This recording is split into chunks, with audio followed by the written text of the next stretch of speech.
आदाब। आज के इस प्रेस ब्रीफ के हवाले से मैं ये बताता चलूँ आपको कि 29 मार्च को आप सब लोगों ने पहले भी उसको काफ़ी कवरेज दी है। एक बच्ची का जो लाश मिलती है हमें खुरामा गांव जो Lolab police station Lolab area में है और पुलिस स्टेशन लालपुरा का एरिया पड़ता है। वहाँ पे एक लकड़ी के शेड में जिसमें हम लकड़ी स्टोर करके रखते हैं वहाँ पे एक डेड बॉडी मिलती है। प्राइमा फेशी लगता है कि बच्ची का जो है वो गला काटा गया है और उससे उसकी डेथ हुई है। बहरहाल रात का वक्त था और उसके दूसरे दिन जब सुबह के टाइम पोस्टमार्टम करवाया गया तो एक डिस्कशंस डॉक्टर के साथ जो हुई और प्रिलिमिनरी जो पोस्टमार्टम रिपोर्ट उनके हिसाब से ये पता चलने लगा कि बच्ची का गला भी घोंटा गया है क्योंकि उसके कुछ ऑर्गन्स पे जो ब्लड वो ज़्यादा था और जिससे जो डॉक्टर्स का अपना बताने का तरीका होता है उन्होंने ये भी एसेस किया कि शायद बच्ची का जो गला पहले घोंटा गया है और फिर उसको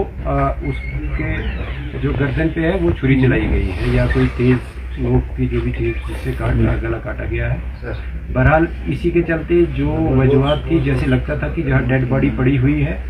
और साथ में जो सराउंडिंग्स थी उन सारे जो मौके को देख के शक जो है वो ज़्यादा आसपास के लोगों पे ही जाने लगा और जो बहरहाल तफ्तीश शुरू की गई उसमें डीएसपी जो लोलाब है सरफराज बशीर, वहाँ के चौकी ऑफिसर आजर शकील और एसएचओ मलिक नसीर, इसके साथ साथ एडिशनल एसपी और मैं भी स्पॉट पे गए और थोड़ा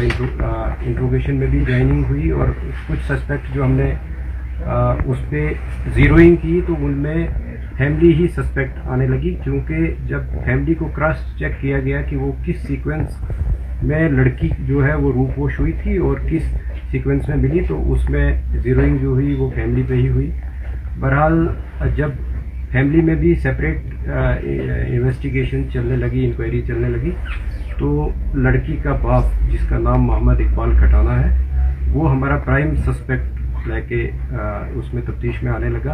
और जब उसको अच्छे तरीके से जब क्रॉस क्वेश्चनिंग और बाकी तफ्तीश के जो जितने भी मवाद हमारे पास थे उनसे जब कन्फ्रंट किया गया तो उसने कन्फेस किया कि इस छोटी बच्ची जो कि मोहम्मद इकबाल की ही बच्ची है उसका जो मर्डर है वो उसने खुद किया है, बाप ने किया है और उसको हमने हिरासत में भी फॉर्मली अरेस्ट किया। और ये कहानी निकल के आई कि चूँकि ये जो इकबाल जो है अपनी बीवी से पिछले 1 साल से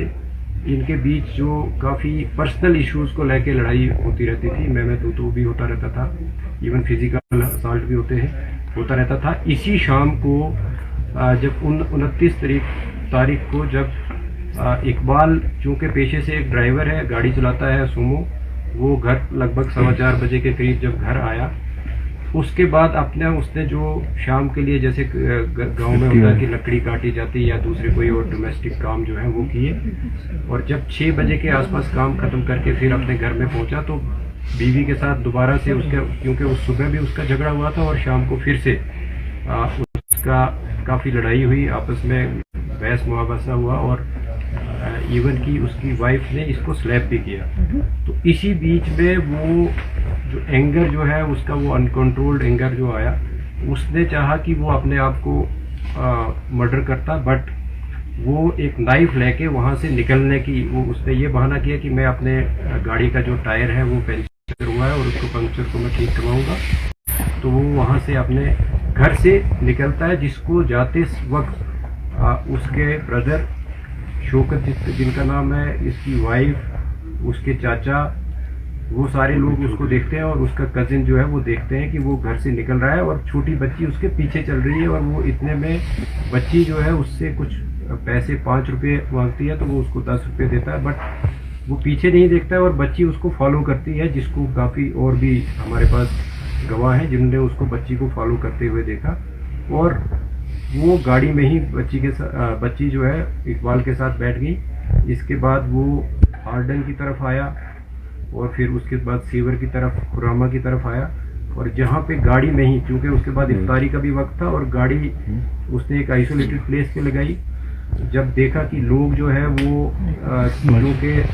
इफ्तार के बाद रश भी कम हो जाता है, आजकल तरावी का वक्त होता है, और जो ही तरावी के लिए लोग निकल पड़े,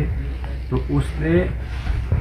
ये सोचा कि लड़की मेरे साथ है, अगर मैंने भी अपने आप को ख़त्म करना है तो इसका क्या करूं। और वो जो आउट ऑफ रेज जो है वो पहले बच्ची का गला घोंटा, और बच्ची जो है उसकी डेथ जो है उसी में हो गई। और वो अपनी सोच को बदलते हुए सोचा कि बच्ची को मैं कैसे किसी जगह ऐसी जगह रखूं कि वो उसकी डेड बॉडी जो है वो मिल जाए, और फिर मैं अपने आप को भी ख़त्म करूं। बट जब वो वहाँ पे डेड बॉडी को अपनी गोद में उठा के अपनी गाड़ी एक रोड के साइड पर लगाता है, और वो इस शेड पे जहाँ पे आखिर में डेड बॉडी मिली है वहाँ पे रखता है। वहाँ पे चूँकि इसने पहले ही अपने आप को ख़त्म करने के लिए एक चाकू जो है अपने घर से लिया था, और उससे फिर अपने इस जो जुर्म को वो दूसरा रुख देने के लिए, ताकि इसका शक जो है दूसरे लोगों पे भी जाए, और वहाँ पे शेड में जो है वो इस बच्ची की डेड बॉडी को रख के उसके बाद इसका गला काटता है। और जिस मिकदार में अदरवाइज एक जिंदा आदमी का ब्लड निकलना चाहिए उतना नहीं उससे निकलता, वो हमने मौके पे भी देखा है। उसके बाद ये चाकू को धो के और अपने पास रख के फिर जाके अपनी गाड़ी को लाके हिस्बे मामूल जहाँ पे ये गाड़ी को रखता था वहाँ पे ही गाड़ी को दोबारा पार्क करके जब घर जाता है, उसके बाद ही घर वाले इसको पूछना शुरू होते हैं कि बच्ची आपके साथ गई थी और बच्ची कहाँ पे है। तो वो ये बहाना बोलता है कि बच्ची मेरे साथ नहीं थी। अलबत्ता चूँकि 3-4 लोग जो मैंने पहले भी जिक्र किया कि जिन्होंने उसके फॉलो करते हुए देखा था बच्ची को, तो वो भी उसको कन्फ्रंट करते हैं, और इस बीच वो एक और बहाना बना के वो दूसरे उसमें उलझन में अपने आप को जो ख़त्म करने की कहानी को छोड़ के दूसरे उसमें रूप में आके और बच्ची को ढूंढने के घर से या उसको एक और दूसरी रूपोश वाली जो भी मोड़ देने के घर से वो थाना में पहुंचता है, और वहाँ पे अपनी रिपोर्ट जो है वो दर्ज करवाता है कि मेरी बच्ची गायब है। लेकिन जिस बीच वो रिपोर्ट करने के लिए आ रहा होता है उसी बीच जब उसके घर वाले या दूसरे मोहल्ले वाले बच्ची को ढूंढ रहे होते हैं, मस्जिद से भी अनाउंसमेंट की जाती है, और उसकी वाइफ को ये बच्ची इस शेड में स्पॉट होती है डेड हालात में। तो वहाँ से फिर बच्ची को बरामद करके वो फिर से जो मैंने पहले शुरुआत में की कि बच्ची को किस तरीके से फिर उसका पोस्टमार्टम किया गया और बाकी जो सारी कार्रवाई मुकम्मल की गई। अभी तक की तफ्तीश में सिर्फ मोहम्मद इकबाल ही एक वाहिद सस्पेक्ट जो वाहिद मुलजिम जो है वो सामने उभर के आया, ट्रांसपायर हुआ है इन्वेस्टिगेशन में, और उसी को गिरफ्तार भी किया गया है। जिस चाकू से उसने बच्ची का गला काटा था वो भी उसने फिर किचन में एक और मखसूस जगह पे छुपा के रखा था, वो भी बरामद किया गया है। इसके साथ साथ उसके कपड़े जिन पे उसके कफ्स होते हैं, कॉलर, ये जो बाजू के, उनसे भी ब्लड जो स्टेन्स मिले हैं और उनको भी सीज किया गया है। और जहाँ जहाँ पे वो रुका है और जिस तरीके से हमने टेक्निकल जो एविडेंस को कलेक्ट किया है वो बिल्कुल कॉरोबरेट होता है कि वो कहाँ कहाँ गया था और किस किस कौन कौन सा उसका मोमेंट पैटर्न रहा है, वो भी सारा इस्टेब्लिश हुआ है। बहरहाल जो तफ्तीश अभी तक हुई थी, और मुझे लगता है कि यहाँ तक ही हमारी तफ्तीश जो है, अब इसको सिर्फ जो बाकी लीगल प्रोसीजर्स हैं वो हमने पूरे करने हैं।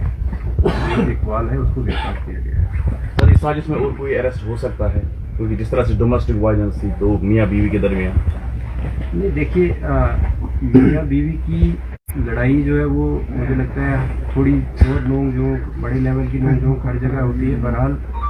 ये जुर्म जो है, क्योंकि मर्डर है तो मर्डर में या तो इंटेंशन आपकी देखी जाती है या नॉलेज देखा जाता है कि आप जो काम कर रहे हो क्या इससे किसी की डेथ हो सकती है या आपकी पहले से किसी को मारने की गर्ज हो। तो चूँकि इकबाल ने जब गला घोंटा है अपनी बेटी का, तो उसको तो ये ज़ाहिरी तौर पे मालूम था कि मैं गला घोंटूंगा इसकी डेथ होगी। तो अभी तक की तफ्तीश में सिर्फ एक ही जो एक्यूज है वो इमर्ज हुआ है, जिसका नाम इकबाल है, और जो कि उस बच्ची का जिसकी डेथ हुई थी उसका फादर है।